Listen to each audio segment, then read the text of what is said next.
My YouTube channel एक और editorial के साथ मैं हाजिर हूँ 99% रॉन्ग। क्या मतलब है समझ में नहीं आएगा दोस्तों, मैं ही बताऊँगा, आपको बता रहा हूँ। 99% रॉन्ग इसका ये पूरे एडिटोरियल का खुलासा है। ये समझ में आ रहा? मतलब ये है कि अगर एक गवर्नमेंट से 1% पे ध्यान दी, जो एलाइट है, जो बड़े लोग हैं, पैसे वाले लोग पे है, और 99% जो पीपल, जो लोग हैं, गरीब लोग हैं, उन पर ध्यान नहीं देती है, तो ये गलत है, बहुत बड़ी मिस्टेक है, ये कहना चाह रहा है। देखिए, नहीं तो चैनल को ज़रूर सब्सक्राइब करें, चूँकि क्लियर नहीं, इसलिए मैंने सारी चीज़ों को इधर डाल दिया ताकि आप इसको पढ़ सकें। और ये देखिए, शानदार है। Wow, it's so beautiful, and highlighted one are the phrases, and you must learn how the English language is written, spoken, and how you have to make yourself stand out, from the rest. So these are the translation. We have the phrases: cautionary tale, चेतावनी देने वाली कहानी; alias, सबसे अमीर और ताकतवर 1% लोग; take, क्या है? टेक्टोनिक रंबलिंग, बड़े बदलाव या गहरी नाराज़गी की हलचल। टेक्टोनिक रंबलिंग, सरकार ने बड़ी नाराज़गी की हलचल को नज़रअंदाज किया। शेफ्ट 8, गुस्सा होना किसी चीज़ पर।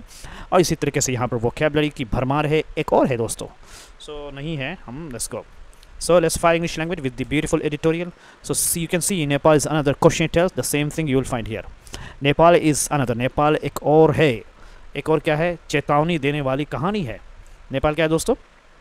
Is another, एक और है चेतावनी देने वाली स्टोरी गवर्नमेंट की, उन गवर्नमेंट के लिए जो कि एक्टिंग कर रहे हैं, जहाँ सरकार अमीर यानी 1% लोगों जैसे चलती है, जो कि एक्टिंग करते हैं जैसे कि एलाइटेस्ट 1% हों। इन 1% के लोग जो अमीर और ताकतवर होते हैं, कैसे वो लोग एक्टिंग करते हैं, वैसे गवर्नमेंट भी एक्टिंग करने लगे, बल्कि गरीबों का ख्याल ना करे। कह रहे हैं कि इंडिया की जो पॉलिटिक्स है, इंडिया की जो राजनीति is a check on this one.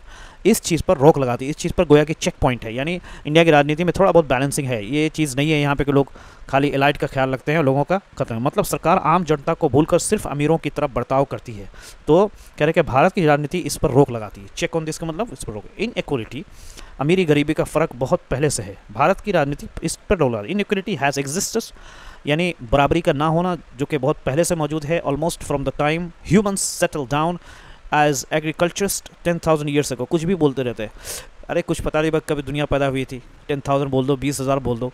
कह रहे कि ये जो इनइक्वलिटी है, अमीरी गरीबी का जो फ़र्क है, शुरू से रहा है, ऑलमोस्ट शुरू से, फ्रॉम द टाइम, उस टाइम से जबकि इंसान सेटल डाउन, जो कि इस दुनिया में आ चुका था, जैसा कि एज एग्रीकल्चरिस्ट यानी खेती करने वाला 10,000 साल पहले। ठीक है, अब ये कुछ भी बोलते रहते हैं ना, तुमको क्या पता कब पैदा हुए थे भाई। अच्छा, ह्यूमंस जो है वो एग्रीकल्चरिस्ट नहीं उतरे थे। पहले क्या होता था कि जब ह्यूमंस इस दुनिया में आए, ह्यूमंस को ऊपर वाले ने पैदा किया। आदम जो सबसे पहले इंसानों के बाप थे, और हवा जो सबसे पहले थे, उसके पीठ से पैदा किया इंसानों को। और उस टाइम पे खाना आता था, ऊपर से होता था, जिसको मन से बोलते हैं, खाना जो है पेड़ पे आता था, लोग जाके खाते थे। तो एक कौम है जिसने कहा कि रोज़ाना एक ही तरह का खाना नहीं खाएंगे। तो जब उन्होंने कहा, तो ऊपर वाले ने, अल्लाह ने कहा कि जाओ खेती करो। तो खेती जो है, ये खेती करना, एग्रीकल्चर तो बाद में बने हैं एक्चुअली में, तो वो भी इंसानों की वजह से। तो इंसानों को जो है एक चीज़, नेमत जब मिलती है तो वो पसंद नहीं आता, तो इसलिए जो है ऊपर वाले ने, अल्लाह ने जिसने इंसान को पैदा किया, उन्होंने कहा ठीक है भाई, मैं ऊपर से खाना भेज रहा हूँ। तो मतलब खाना आता था पेड़ पर, और लोग जाके चुपचाप से निकाल के खा लेते थे, गोंद टाइप का कुछ आता था। तो वो कह रहे कि रोज़ाना एक ही खाना, तो लोगों ने कहा भाई खेती में लग जाओ। उस मनहूस कौम की वजह से आज सारी दुनिया पेट के पीछे लगी हुई, वरना वो ऊपर से खाना मिल ही रहा था।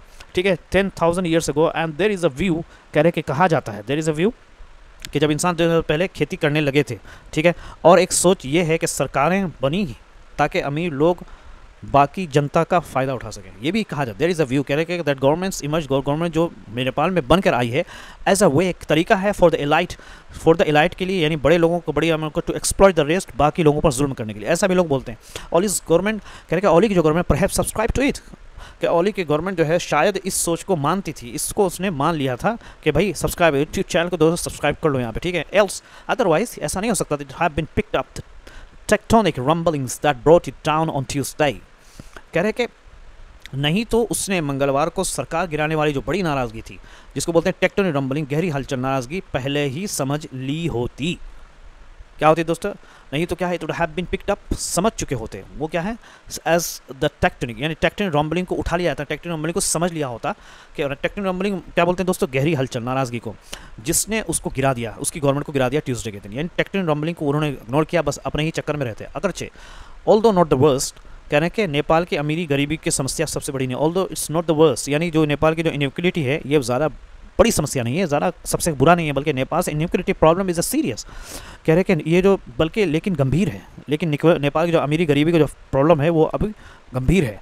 पर world inequality database the top 1% of its population pockets 13.4% of income while the bottom half lives on 18.5%। समझिए, वर्ल्ड इन इक्वलिटी डाटाबेस के अनुसार सबसे अमीर 1% लोग 13.4% कमाई ले जाते हैं, समझिए आप, जबकि आधी गरीब जनता सिर्फ 18.5% कमाई में जीते हैं। आप देखिए, यानी 13.5% तो ये सिर्फ 1% लेके आते हैं पूरे देश की, और जो पूरे 99% लोग जो है वो 18.5% में जीते हैं। तो कितनी बड़ी नाइंसाफ़ी है। यानी वर्ल्ड इक्वलिटी डाटाबेस के मुताबिक टॉप 1% ऑफ इस पॉपुलेशन, ये नेपाल के पॉपुलेशन की पॉकेट्स, वो रखते हैं 13.5% ऑफ द इनकम के 13.5% को रख लेते हैं, यानी लोगों की इनकम, जो गवर्नमेंट की इनकम, जो कंट्री में इनकम आती है। वाइल द बॉटम हाफ, लेकिन जो नीचे के जो लोग हैं आधे से ज़्यादा वो रहते हैं 18.5% पर, यानी उनको सिर्फ पूरी की पूरी बॉटम लाइन जो है कमाई कितनी है 18.5%, यानी जबकि आधी गरीब जनता का सिर्फ 18.5% कमाई में जीते हैं। समझे, लिव्स ऑन 18% जीते हैं 18.5%। वेल्थ इनइक्वलिटी कह रहे कि दौलत का जो फ़र्क है और भी बुरा है।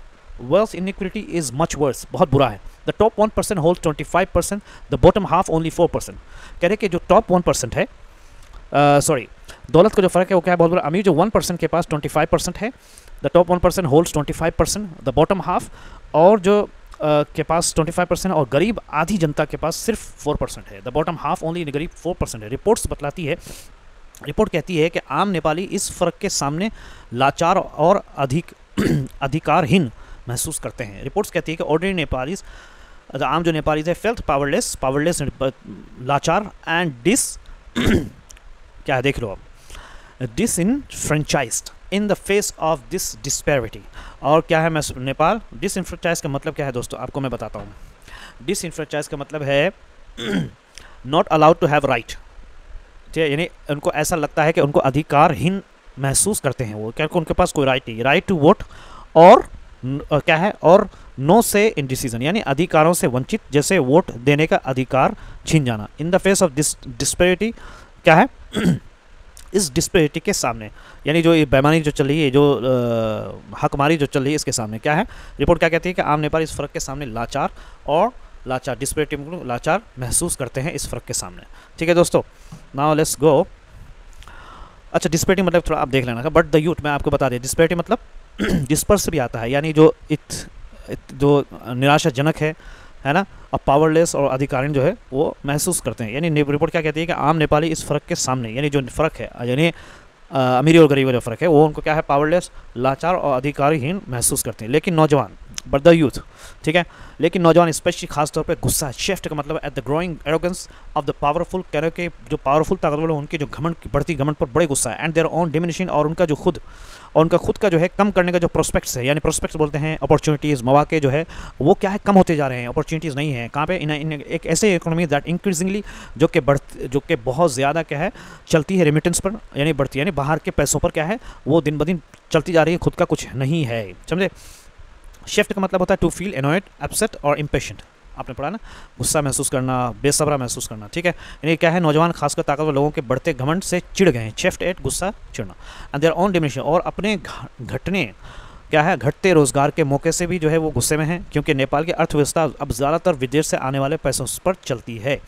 एज अ कम्युनिस्ट ओली, समझिए, एज अ कम्युनिस्ट, एक कम्युनिस्ट होने के नाते ओली को मार्क्स की ये चेतावनी पता होनी चाहिए। तो ओली वुड हैव बीन, शुड जानना चाहिए थी, उनको पहचान होनी चाहिए, फैमिलियर विद द मार्क्स की इस चेतावनी का about the history repeating itself, के हिस्ट्री जो है वो इतिहास खुद को दोहराती है, यानी पहले दुखद और फिर मजाक। क्या हो गया दोस्तों, इतिहास रिपीटिंग से फर्स्ट ट्रेजेडी, जैसे पहले दुखद होता है, देन एज अ फर्स्ट फिर मजाक होता है फिर उसके साथ। फ्रांस वॉज एन पुअर, कि फ्रांस जो पुअर नहीं था 1789 में। इस GDP was thrice the size of Britain, कह रहे कि उसकी जीडीपी जो है ब्रिटेन के साइज से भी 3 गुना बड़ा था। But it brought the revelation, लेकिन वो लेकर के आ गया क्या है, इनकलाब को, अपॉन इटसेल्फ, अपने ऊपर उसने इनकलाब की दावत दी, यानी क्या है, प्रदर्शनकारी की दावत दी, बाय कॉडलिंग द अलाइट को प्यार करके, अलाइट को साथ में रख करके। अब इलाइट को जब साथ में रखना शुरू किया तो अब क्या है, जो नौजवान है, जेंजी टाइप के लोग हैं, जो नौजवान सब क्या है, इनकलाब लेकर के आके प्रदर्शन, वाइल फ्लोगिंग द मास, और आवाम को, यानी जो बड़े लोगों को मारते हुए, फ्लोगिंग मतलब होता है मारना पिटाई करना, यानी उनको इग्नोर करते हुए। क्या है, tsarist Russia ran into the same twister, tsarist जो रशिया के टेसारिस्ट जार जो थे वो भी रेन इनटू, वो सामने आए, मुकाबला किया इनटू द सेम ट्विस्टर, उसी ट्विस्टर के सामने। अभी आप देख लो, यानी 1789 में फ्रांस गरीब नहीं था, उसकी जीडीपी क्या है, ब्रिटेन से 3 गुना थी, लेकिन उसने अपने देश में क्रांति बुला ली। ठीक है, क्रांति क्या है, बुला ली, क्योंकि अमीरों को खुश करता था कोडलिंग विथ अलाइट, और अमीरों को ज़्यादा खुश रखना और आम जनता पर बोझ डालना, बार फ्लोगिंग द मास, जनता को पीड़ा देना। तो रूस का जार भी ऐसे ही बड़ी मुसीबत, रेन इनटू द ट्विस्टर, बड़ी मुश्किल में फंसा। क्या है फंसना? रेन इनटू द ट्विस्टर मतलब सामने, यानी ऐसे ही चैलेंज में फंस गया। हाँ, मैं फंस गया, ठीक है। रेन इनटू द ट्विस्टर का मतलब पास्ट सेंचुरी के पिछले सदी उनकी सरकारों के लिए एक भी क्या है और भी सख्त रही, ठीक है। द पास्ट सेंचुरी, जो पिछली सदी जो है, has been even more unforgiving to governments, एक सख्त रही है ना माफ़ करने वाली गवर्नमेंट्स को, that clinch to the idea of divine right, जिन्होंने खींच लिया कि हम के आइडिया ऑफ डिवाइन के खुदा का हक है, यानी खुदा ने हमें हक दिया है कि हम यहाँ के हुकूमत बनते रहें। तो ये डिवाइन राइट क्या है, यानी ऊपर वाले ने हमें राज करने का अधिकार, ये जो सोच है इसने जो है काफ़ी नुकसान पहुँचाया है, यानी मानकर राज करती थी। जैसे पिछली सदी में उन सरकारों के लिए और भी सख्त रहा जो खुदा का हक, यानी ये सब के खुदा ने हमें राज करने का अधिकार बनाया, इसको बोला डिवाइन राइट, मानकर राज करती थी। एक बड़ा सेंचुरीज को, सदियाँ पहले अर्थव्यवस्था, अर्थशास्त्र ने साफ लिखा है, देखो समझो, अर्थशास्त्र लेट डाउन, साफ तरीके से लिखा है और सीधे तरीके से, what governments were expected to, कि गवर्नमेंट से क्या उम्मीद लगाई जाती है, गवर्नमेंट को क्या करना चाहिए, कि उनको प्रोवाइड सिक्योरिटी प्रोवाइड करना चाहिए, इंसाफ देना चाहिए, और इकोनॉमिक प्रॉस्पेरिटी यानी पैसे की तरक्की होनी चाहिए टू द पीपल। ये तो सबके लिए है दोस्तों। यहाँ पे क्या हो रहा है वो तो हमको इस पर भी देखना है, खाली नेपाल के बारे में नहीं सोचना। ऐसे बात कर रहा है जैसे लगता है पता नहीं प्रवचन दे रहा हो। Modern governments everywhere are expected to deliver these goods, कि मॉडर्न आज की जो गवर्नमेंट है उनको, उनसे उम्मीद की जाती है कि वो इन गुड्स को, यानी सिक्योरिटी को, जस्टिस को, इकोनॉमिक को प्रोवाइड करे। इवन ऑटोक्रेसीज जहाँ डेमोक्रेसीज के मुखालिफ है, जहाँ पे एक तरह का मतलब है कि कोई वोटिंग सिस्टम नहीं, एक बुकिंग है, लाइक जैसे कि चाइना है, रशिया है, सऊदी अरबिया, आर माइंडफुल, उनको पता है of aspirations of their message, उनके लोगों के जो एस्पिरेशन है यानी वो बनना चाहते हैं, उससे वो वाकिफ है, वो क्या चाहते हैं। इन यूएस पॉलिटिक्स परहैप्स, इसीलिए इट्स द इकोनॉमी स्टूपिड, ये इकोनॉमी है जो कि बेवकूफ़ इकोनॉमी, समझ में आ रहा है दोस्तों। यानी आज की सरकारों से भी ये उम्मीद की है कि वो ये सब क्या है अपना काम पूरा करने। चीन, रूस और सऊदी अरब जैसी तानाशाही सरकारों में भी अब जनता के उम्मीदों का ख्याल रखती है। ये क्या बात है? ऑफ कोर्स जब भी तो आगे बढ़ रहे हैं, वरना अगर मैं तो ये बोलता हूँ जैसे चाइना है, अगर वो जनता की उम्मीदों का ख्याल रखे, कोई भी कंट्री हो, अगर वो जनता को परेशान करेगा तो जन्नत तो जाएगी। अगर वो परेशान नहीं कर रही, इसका मतलब ये है कि जनता बहुत खुश है और जनता के बराबर जो सेवा की जा रही है, ठीक है। अमेरिका की जो राजनीति में ये line, it's the economy stupid, मतलब असली बात है अर्थव्यवस्था, कह रहे हैं कि असल चीज़ है स्टूपिड इकोनॉमी के पूरे एक स्लैंग के अंदाज में कह रहे हैं स्टूपिड इट्स इकोनॉमी मैन, ये इकोनॉमी है असल में।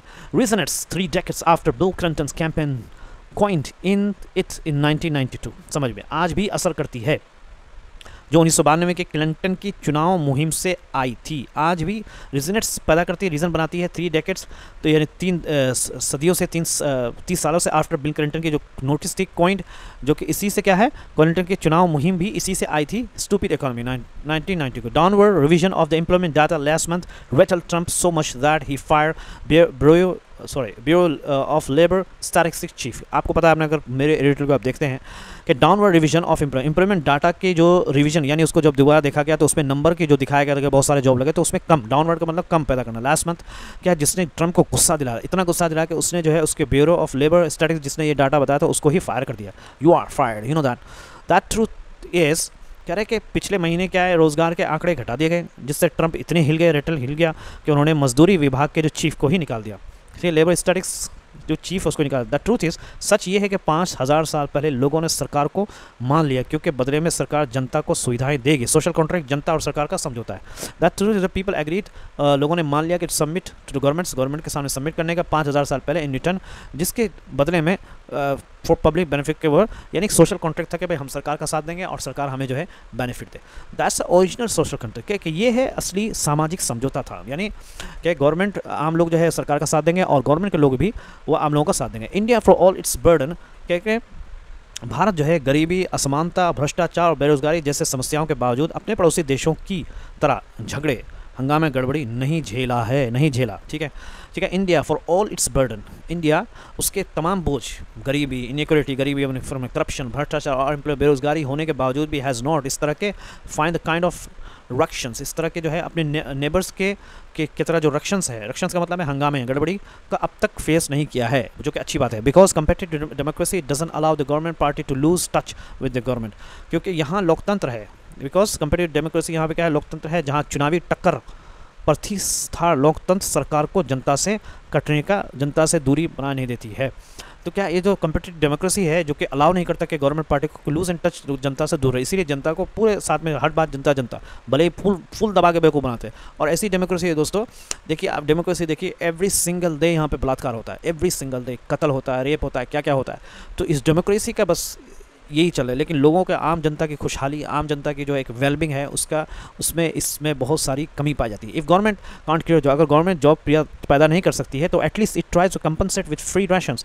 कह रहे कि कम से कम वो जो है पुर करने की कोशिश करती है कि फ्री राशन दे करके। दिस इज वाह, इसको बोलते हैं दोस्तों लेपापोती करना, कवर करना, इसको कवर किया। दिस इज़ एन आइडियल कि अगर सरकार नौकरी नहीं बना सकती है तो वो मुफ्त राशन देकर कमी पूरा करने की कोशिश करती है। कंपनसेशन विद बोलते कमी पूरा करना। कह रहे कि ये सबसे अच्छा हल नहीं है। दिस इज़ एन आइडियल और सब्सटेंशियल, और नहीं है, ना ही लंबे समय तक चल सकता है, और सब्सटेंशियल और ना ही क्या लंबे समय तक ये चल सकता है। लेकिन व्यवहारिक प्रैग्मेटिक काम की बात है, लेकिन ये क्या है, प्रैक्टिकल बात है और काम की बात है, ठीक है ना। दिस इज़ एन आइडियल कि एक नमूने वाली बात नहीं कि भाई इसी पर ही, और सस्टेनेबल, और ना ही ये लंबे दिनों तक चलने वाला, लेकिन एक काम की बात है कि भाई ऐसा होना चाहिए। Even Machiavelli for all his twisted views को, उनकी अजीब तरह की जो राय होने के बावजूद, यानी मक्कार सोच वाले, क्या है, माकियावेली ने भी माना है कि सरकार का जनता को अपने पक्ष में रखना, ठीक है, यानी अमीरों के बजाय क्या है, अच्छी नीति है, क्योंकि अमीर लोग जनता पर जुल्म करना चाहते हैं, समझ में। This is ideal. Even Machiavelli for all its twisted views, उसके अजीब तरह के व्यूज़ होने के बावजूद भी उन्होंने माना है कि दैट फॉर गवर्नमेंट के लिए to keep people on side, लोगों को उनके अपने साइड पर रखा रादर देन द इलाइट को अपने साथ पर रखें। इस गुड पॉलिसी, अच्छी नीति है, बिकॉज द ग्रेट वंस, जो बड़े लोग हैं वो जुल्म करना चाहे, एंड द पीपल ओनली क्या है, want not to be, people जो लोग हैं वो सिर्फ ये चाहते हैं कि उन पर कोई जुल्म ना किया जाए, भले ही आप खाना पीना ना दो तो जुल्म ना हो। ठीक है दोस्तों, नए हो तो चैनल को जरूर सब्सक्राइब करिए। देखिए ट्रांसलेशन है दोस्तों, और ये भी ट्रांसलेशन है, आप इसको पॉज कर सकते हैं और समझिए।